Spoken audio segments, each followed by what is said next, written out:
সিলেট মহানগরের বিভিন্ন স্থানে স্থাপিত বিজ্ঞাপনী বিলবোর্ড বিভিন্ন প্রতিষ্ঠানের কাছে ভাড়া দিয়েছে সিলেট সিটি কর্পোরেশন। এসবের মধ্যে ৩টি প্রতিষ্ঠানের কাছে ৩.৫ লাখেরও বেশি টাকা বকেয়া রয়েছে। বারবার নোটিশ দেওয়ার পরও তারা দিচ্ছে না বিলের টাকা। মঙ্গলবার অভিযান চালিয়ে এসব প্রতিষ্ঠানের বিজ্ঞাপন বিলবোর্ড থেকে অপসারণ করেছেন সিসিকের ভ্রাম্যমাণ আদালত। সিসিক সূত্র সিলেট ভিউকে জানায়, সিলেট মহানগরের সুবিদ বাজার ও পাঠানটুলা এলাকার বিলবোর্ডগুলোতে বিজ্ঞাপন দেওয়া ৩টি প্রতিষ্ঠানের কাছে ৩০,৬৫,০০০ টাকা বকেয়া পায় সিসিক। একাধিকবার তাদেরকে নোটিশ দিলেও বকেয়া টাকা পরিশোধ করছে না প্রতিষ্ঠানগুলো। ফলে মঙ্গলবার দুপুর ১২টা থেকে ১:৩০ পর্যন্ত অভিযান চালিয়ে সুবিদ বাজার ও পাঠানটুলা এলাকার বিলবোর্ডগুলো থেকে এসব প্রতিষ্ঠানের বিজ্ঞাপন অপসারণ করা হয়। ৩টি প্রতিষ্ঠান হচ্ছে সিটি লিংক, A2Z ও অর্কিড এড।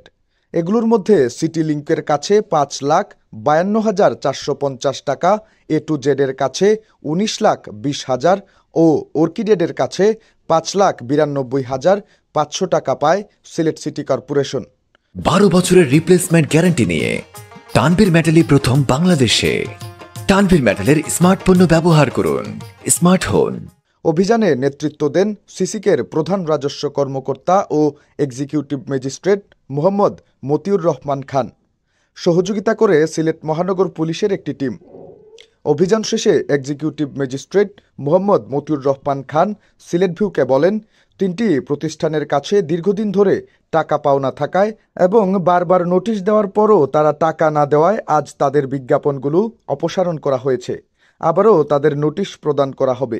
এরপরও টাকা না দিলে প্রতিষ্ঠানগুলোর বিরুদ্ধে আইনগত ব্যবস্থা গ্রহণ করা হবে।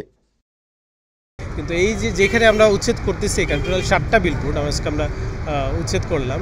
তো সেগুলোর মূল কারণ হলো তারা গত 7 বছর যাবৎ আমাদের কোনো বিজ্ঞাপন বিল পরিশোধ করে নেয়।